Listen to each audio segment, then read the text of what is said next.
बिस्मिल्लाहिर्रहमानिर्रहीम। मैं हूं आपकी शेफ़ रुबीना। क्या हाल है आपका?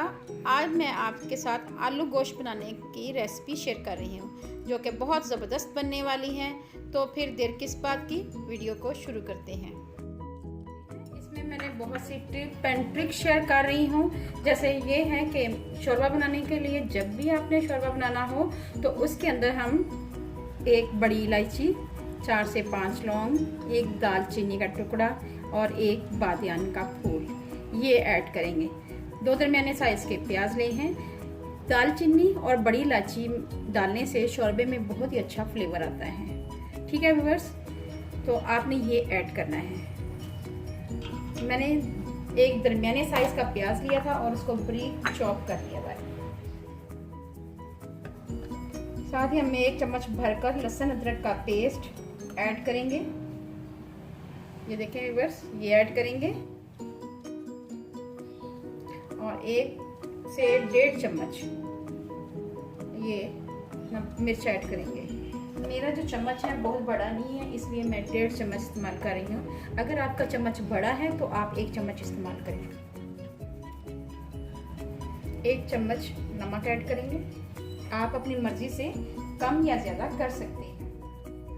ये मज़ेदार किस्म का आलू गोश्त शोरबे वाला जो मैं बना रही हूँ, ये आपने खमीरी रोटी के साथ, नान के साथ शोरबे वाला है, इसलिए नान के साथ आप खा सकते हैं।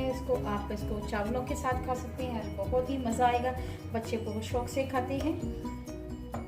अब हम इसमें ऐड करेंगे धनिया पाउडर, 1 चम्मच लेवल, बहुत भरकर नहीं। इसी तरह हमने इसमें ऐड करना है ज़ीरा पाउडर, ये 1/2 टीस्पून के करीब है।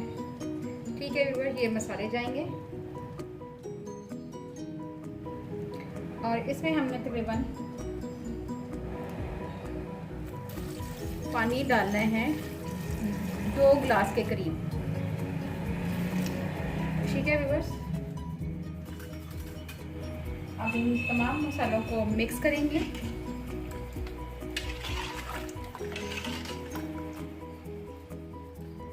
जी व्यूअर्स, अब हम इसको, ये देखें गोश्त में बॉयल आ चुका हुआ है। अब हम इसको प्रेशर लगाएंगे तकरीबन 8 मिनट के लिए। अगर आपने प्रेशर नहीं लगाना तो आपने हल्की आंच पे इसको रख देना है। 20 से 25 मिनट के लिए हल्की आंच पे रख देना है। जी व्यूअर्स, 8 मिनट हो चुके हुए हैं और इसमें सीटी में से हवा ख़त्म हो चुकी हुई, एयर ख़त्म हो चुकी है। अब हम इसको आराम से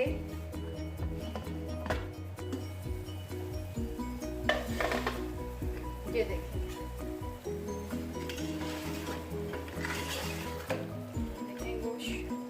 गोश्त हमारा तकरीबन गल चुका है। ये देखें, ये टूट रहा है।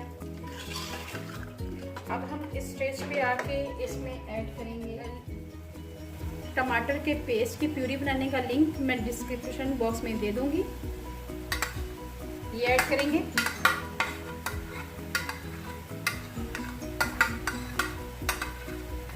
मिक्स करेंगे।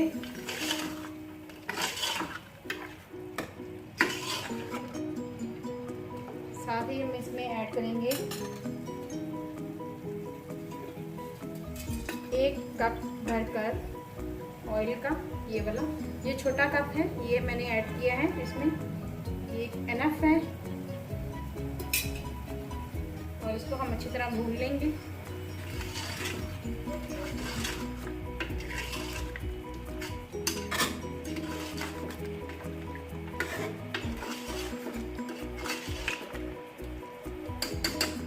अब इसमें थोड़ा सा पानी है तो अच्छी तरह इसको भून लेते हैं।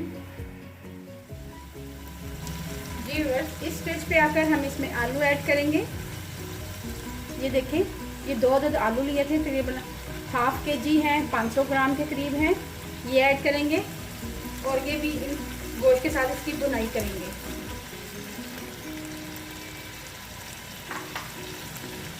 इसको भी गोश्त के साथ इस तरह भून लेंगे।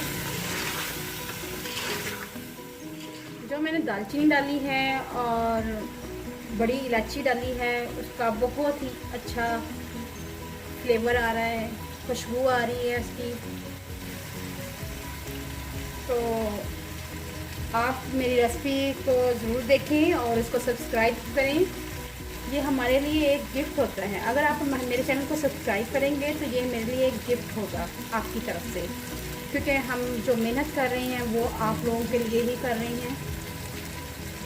ठीक है व्यूअर्स, आप हमें ज़्यादा से ज़्यादा सब्सक्राइब करें और हम खुशी से और ज़्यादा वीडियो बनाएं और ज़्यादा हमें हौसला मिले, क्योंकि आप जब लाइक करते हैं या सब्सक्राइब करते हैं उससे हमें एक हौसला मिलता है और हम बूस्ट होते हैं और हमें एक ख्वाहिश पैदा होती है कि हम और करें, क्योंकि हमारे व्यूवर्स हमें पसंद कर रहे हैं।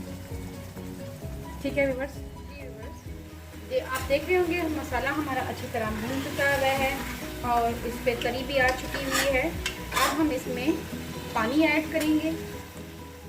आप अपनी मर्ज़ी से कम या ज़्यादा पानी डाल सकते हैं, क्योंकि ये शोरबे वाला है सालन, तो इसमें मैं तकरीबन 2 गिलास के करीब पानी ऐड कर रही हूँ। मिक्स करेंगे और किनारों को भी अच्छी तरह साफ कर लेंगे। ठीक है व्यूअर्स, अब हम इसको धीमी आंच में तकरीबन 10 मिनट के लिए इसको पकाएंगे। चलो देखते हैं कि हमारा आलू गोश्त पक चुका हुआ है कि नहीं। ये देखें आलू भी हमारा ये देखें गल चुका हुआ है और गोश्त भी गल चुका हुआ है और शोरबा भी पक चुका हुआ है। अब हम इस स्टेज पे आके इसमें हम गार्निश करेंगे धनिया को मैंने फ्रीज़ किया हुआ था, अब मैं ये डालूंगी फ्रीज़ किया हुआ धनिया।